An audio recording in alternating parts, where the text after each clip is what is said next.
Artifacts have been revealed for the final shape. So today we're going to look at 5 budget swords that will help you maximize the benefits provided. When I say budget friendly, resource wise and time wise, you'll notice a few on this list are shapeable and just outright pre-cured that way. Find anything helpful today, be sure to spank that like button and subscribe, ringing the bell as we're fast approaching 1,000 YouTube subscribers. Now, artifacts influencing swords. I did a full dive on the artifacts here, so I'll only cover the main ones influencing swords.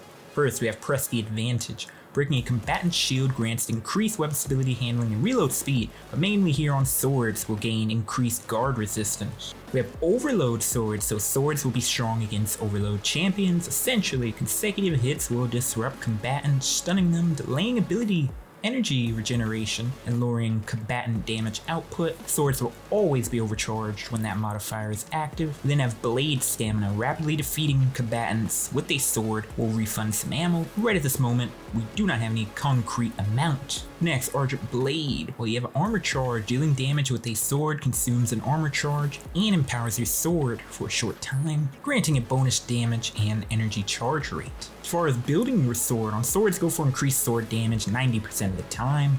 Balanced guards are good. I personally enjoy heavy guard.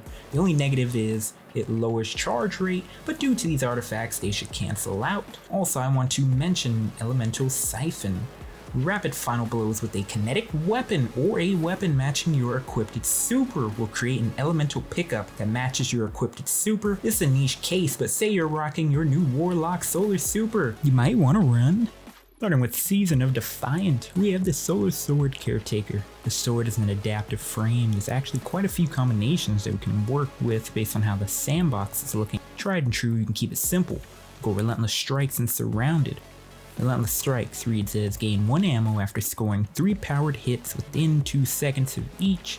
The enhanced version just offers more allowed time between hits. Then Surrounded offers a 35% damage buff to swords while near 3 or more enemies, and the effect will persist for 1.5 seconds once conditions aren't met anymore. The enhanced version bumps our damage up to 41.75%. Incandescent is also present here, but then you can't have Surrounded. Incandescent reads as applies 30 Scorched stacks, 40 with Ember of Ashes, and deals up to 30 damage to enemies within a 4 meter radius of the target on weapon kills. Killing powerful combatants and players increases the radius to 8 meters. The enhanced version just adds 5 more Scorch to PvE combatants when Ember of Ashes is equipped.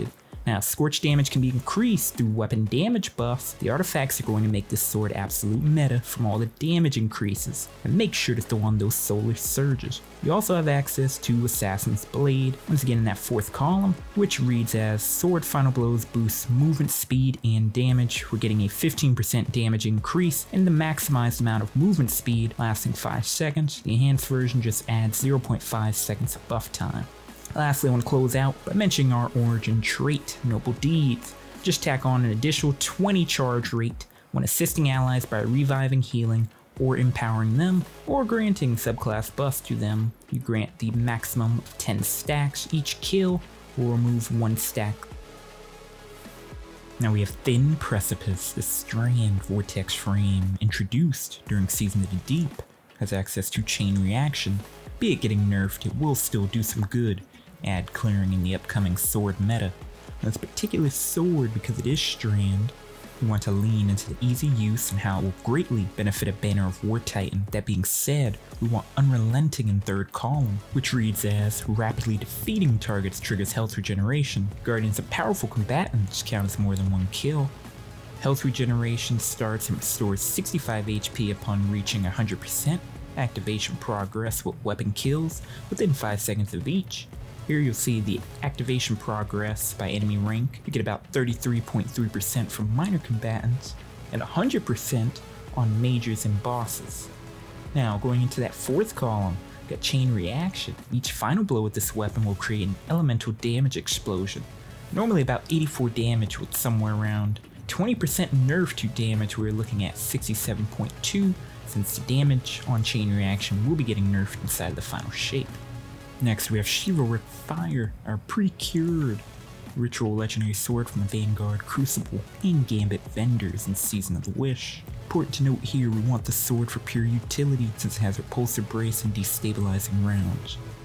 Repulsor Brace, defeating a void debuff target, you grant a 45 HP void overshield for 8 seconds.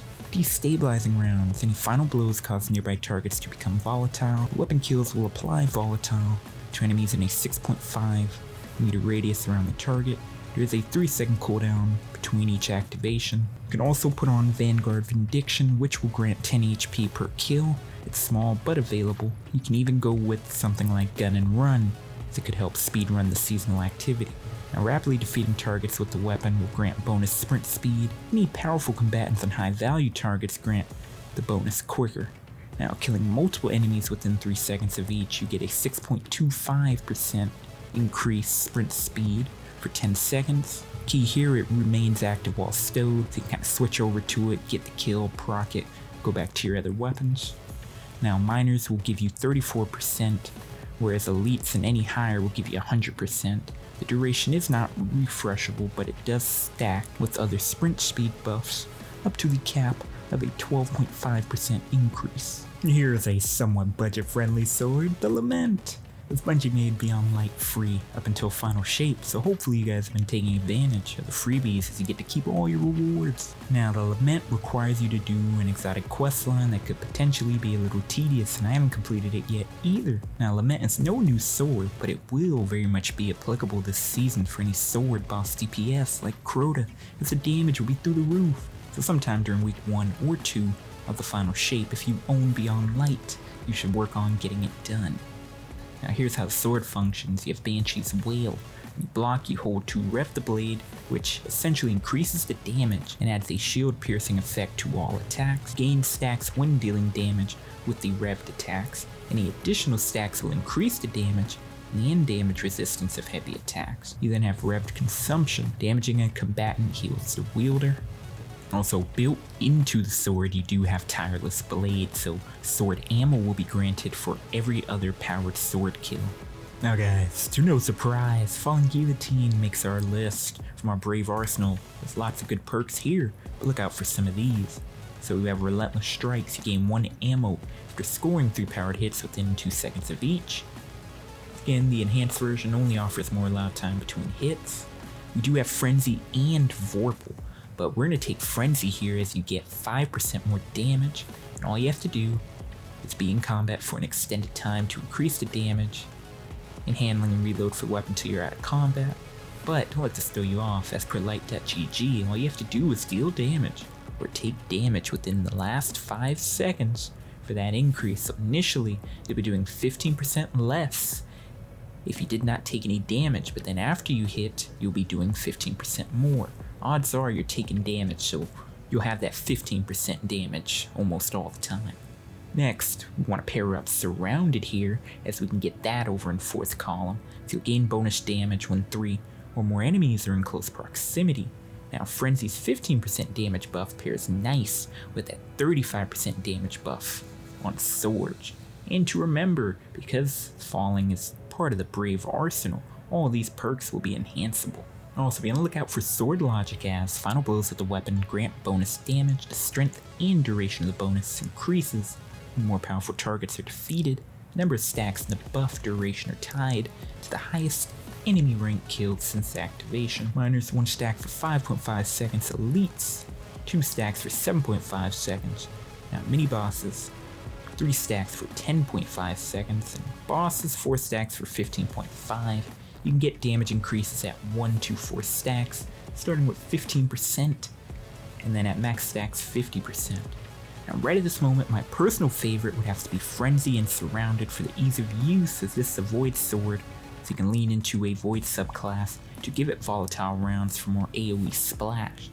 But to boot, you can get the Repulsor destabilizing roll as well if you want even more utility out of your sword, as this comes with the Indomitability origin trait. Now this reads as, any weapon kill while on a light subclass you'll get 5% grenade energy, whereas on a dark subclass you will get 5% melee energy, so this will go hand in hand to make good use of Prismatic, so you might want to keep your eyes on this one. These are 5 of the best budget swords to bring into the Final Shape, with an emphasis on the Lament if applicable, as it will be meta for up close boss DPS. but don't sleep on these other options. More into the final shape, I want to do a follow-up video going over more beefy swords that take a bit more to get and some RNG luck. Till then, make sure you check out the Slammer guide I made, which is up on the channel. And remember to slay and conquer. Watch us Monday through Fridays at 9 AM EST over on twitch.tv/Ty1slayer.